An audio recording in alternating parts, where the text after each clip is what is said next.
Bismillahirrahmanirrahim. Assalamualaikum warahmatullahi wabarakatuh. Alhamdulillahirabbil alamin. Wassalatu wassalamu ala asyrafil anbiya'i wal mursalin wa ala alihi wa sahbihi ajma'in. Perkenalkan, nama saya Mimin Suryadi, Esos MSI. Pada tahun 2015 saya diangkat menjadi dosen di salah satu perguruan tinggi swasta yang ada di wilayah Barat Selatan Aceh, yaitu Sekolah Tinggi Ilmu Manajemen Indonesia atau biasa disebut dengan STIMI Mabuk. Selama menjadi dosen, saya aktif melaksanakan Tridharma perguruan tinggi, yaitu menyelenggarakan pendidikan, penelitian, dan pengabdian kepada masyarakat sebagaimana yang diamanatkan dalam Undang-Undang Nomor 12 Tahun 2012 Pasal 1 Ayat 9 tentang perguruan tinggi. Dari 3 kewajiban yang dimaksud, saya lebih aktif dalam melaksanakan penelitian dengan harapan keluaran penelitiannya yaitu melahirkan jurnal ilmiah yang terakreditasi, bahkan jurnal internasional berreputasi. Sejak keluarnya nomor induk dosen nasional atau NIDN yang merupakan identitas saya sebagai dosen nasional, saya mulai lebih fokus melaksanakan kewajiban saya. Selain mengajar, saya mulai menulis artikel dari penelitian dan pengabdian saya yang saya publikasikan dalam bentuk jurnal nasional dan jurnal internasional. Namun dalam video kali ini, saya lebih fokuskan untuk menjelaskan aktivitas saya sebagai dosen dalam melaksanakan Tridharma, yaitu penyelenggaraan pendidikan atau biasa disebut dengan proses pengajaran. Capaian pembelajaran yang dibebankan pada mata kuliah Sosiologi Politik ada 11 capaian yang dibebankan. Yang pertama, bertakwa kepada Tuhan Yang Maha Esa dan mampu menunjukkan sikap religius. Yang kedua, menjunjung tinggi nilai kemanusiaan berdasarkan agama, moral, dan etika. Yang ketiga, berkontribusi dalam peningkatan mutu kehidupan bermasyarakat, berbangsa, bernegara, dan kemajuan peradaban berdasarkan Pancasila. Keempat, berperan sebagai warga negara yang bangga dan cinta tanah air, memiliki nasionalisme serta rasa tanggung jawab pada negara dan bangsa. Yang kelima, menghargai keanekaragaman budaya, pandangan, agama, dan kepercayaan, serta mendapat atau temuan orisinil yang lain. Berikutnya, bekerjasama dan memiliki kepekaan sosial, serta kepedulian terhadap masyarakat dan lingkungan. Kemudian taat hukum dan disiplin dalam kehidupan bermasyarakat dan bernegara. Kedelapan, menginternalisasi nilai, norma, dan etika akademik. Menguasai pengetahuan dasar untuk pengembangan karakter. Kemudian menguasai prinsip-prinsip pengambilan keputusan yang efektif. Menguasai prinsip-prinsip dan teknik dalam pembangunan, dalam membangun hubungan organisasi dan masyarakat. Kemudian mampu menerapkan pemikiran logis, kritis, sistematis, dan inovatif dalam konteks pengembangan dan atau implementasi ilmu pengetahuan dan teknologi yang memperhatikan dan menerapkan nilai humaniora yang sesuai dengan bidang keahliannya. Kemudian yang ketujuh, mampu bertanggung jawab atas capaian hasil kerja kelompok dan melakukan supervisi dan evaluasi terhadap penyelesaian pekerjaan yang ditugaskan kepada pekerja yang berada di bawah tanggung jawabnya. Dan yang terakhir, capaian yang dibebankan pada mata kuliah ini yaitu mampu memberikan alternatif sosial kreatif dan bertanggung jawab atas permasalahan organisasi berdasarkan hasil identifikasi dan analisis lingkungan yang berkelanjutan. Sementara itu, capaian pembelajaran mata kuliah atau singkatan dengan CPMK ada 6 dengan sub CPMK-nya ada 14. CPMK di sini adalah yang 6 tersebut, yaitu 1. Mahasiswa mengetahui dan memahami hakikat ilmu politik. 2. Memahami implementasi dan pengembangan konsep ilmu politik. 3. Memahami konsep politik dalam negara dan pemerintahan. 4. Mampu mendeskripsikan konsep sosiologi politik, teori sosiologi dalam menganalisis peristiwa politik. 5. Mampu menganalisis dinamika politik dalam masyarakat. Dan yang ke-6, mampu mengidentifikasi berbagai isu dalam kajian sosiologi politik. Demikian RPS yang saya bacakan. Sekarang saatnya saya akan menunjukkan praktek mengajar mata kuliah sosiologi politik. Selamat menyaksikan. Bismillahirrahmanirrahim. Assalamualaikum warahmatullahi wabarakatuh.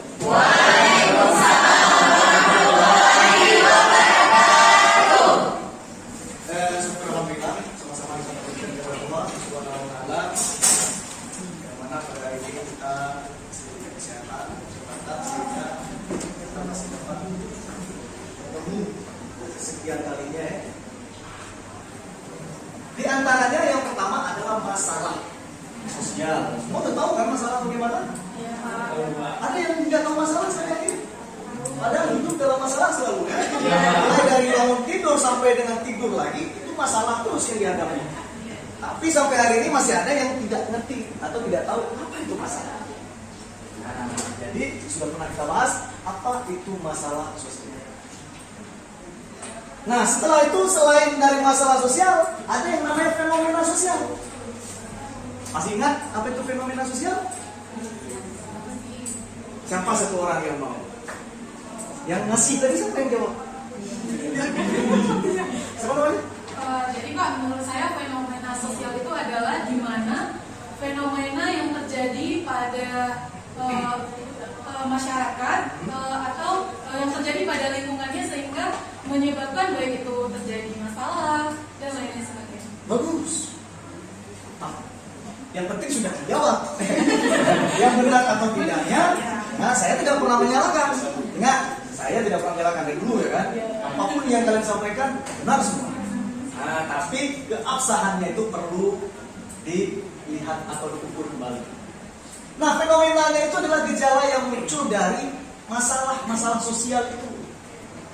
Nah, hari ini kalau kita lihat fenomena, salah satu contoh fenomena yang sedang kita hadapi hari ini sekarang saat ini, listrik padam misalnya.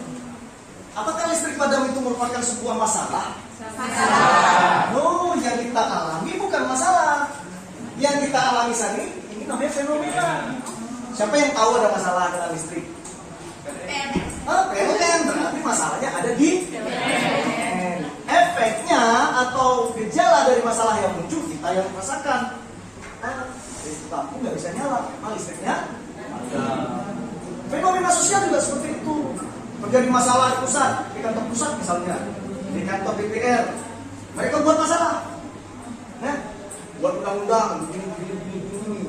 Nah, masalah yang mereka buat, kita yang menerima di masyarakat, di desa, di kabupaten atau di daerah-daerah tertentu, itu adalah fenomena dari masalah yang mereka buat, sehingga kita demo menolak. Misalnya ada keputusan-keputusan yang tidak memihak pada masyarakat. Nah, itu fenomena yang kita alami. Itulah yang disebut dengan fenomena sosial. Selain itu, setelah kita mengetahui masalah sosial, setelah kita mengetahui fenomena sosial, ada yang namanya konflik sosial. Nah, ini pembahasan yang akan kita bahas hari ini, singkat saja. Konflik sosial. Apa itu konflik? Permasalahan. Masalah lagi. Apa itu konflik? Puncak permasalahan. Puncak permasalahan. Yang lain? Kalau nggak tahu Allah malam aja udah. Nah, ya. Nah, kita lihat menurut pendapat para ahli. Didefinisikan sebuah konflik sosial.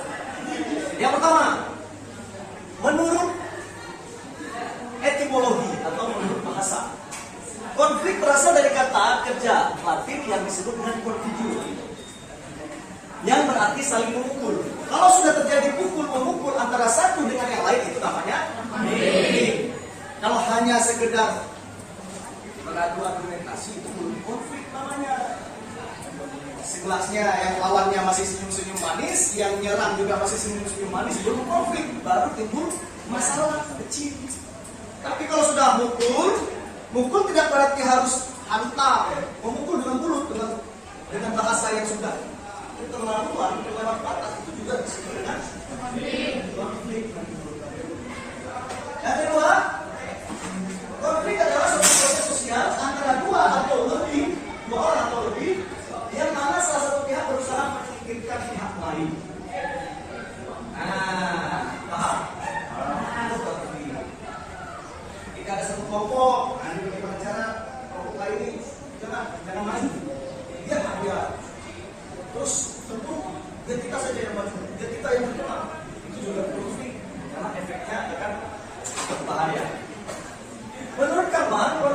adalah pertentangan antara segmen-segmen masyarakat untuk merebut aset-aset bernilai. Ini juga. Nah, dari 3 definisi ini, sebenarnya definisi konflik itu banyak. Tapi kita bahas 3 saja. Dari 3 konflik itu ada muncul 3 kategori lagi. Yang pertama, ada konflik realistis. Nah, kita tulis ya. Konflik realistis. Apa yang dimaksud dengan konflik realistis? Siapa yang jawab? Yang terjadi di kehidupan nyata. Real, realistis.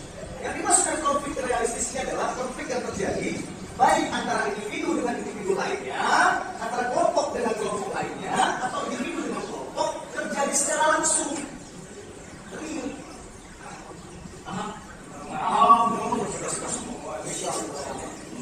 Terjadi secara langsung, real. Misalnya kelompok dengan kelompok tawuran. Pernah dengar tawuran nggak? SMA dulu pernah tawuran nggak? Nah, sekelompok orang dengan kelompok lain saling pukul. Nah, itu namanya konflik realistis. Yang kedua, konflik ini. Yang kedua, konflik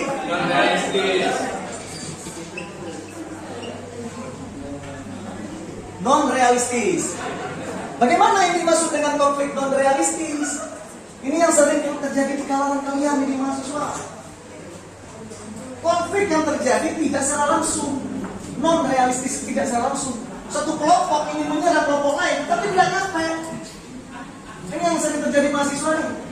Contoh, mahasiswa satu kelompok ingin melaksanakan aksi unjuk rasa di gedung DPR misalnya, atau di kantor bupati, atau di gedung-gedung lain lah. Apa yang kalian tunggu? Katakanlah tolak kenaikan BBM yang baru-baru ini ya kan? Iya. Kalian aksi mahasiswa tolak. Yang kalian temui siapa? Polisi. Musuhan atau yang mau polisi? Ya. Ini namanya konflik non realistis.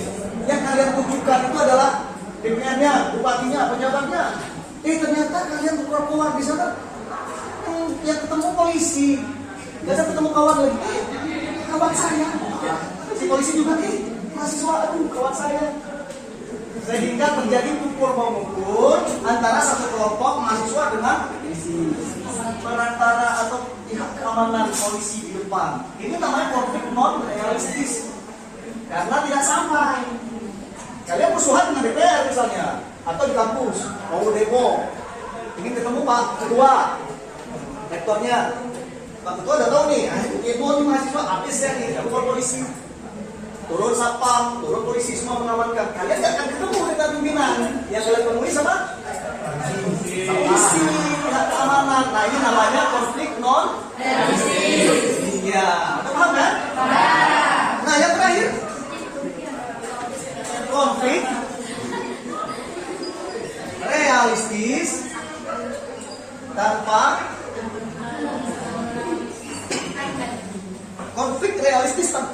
antagonis. Konfliknya terjadi langsung, real, tapi tanpa adanya permusuhan. Antagonis itu permusuhan. Tanpa antagonis, tanpa adanya Pokoknya bagaimana? Pengacara. Pengacara, oke, betul ya, pengacara. Kenapa pengacara?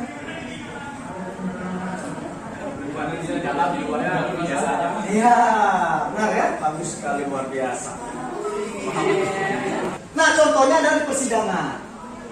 Ada kasus nih, misalnya kasus narkoba, kasus pencurian, kasus apa selingkuhan. Banyak kasus yang terjadi kan? Sehingga mereka diadili di pengadilan. Ketemu dengan siapa?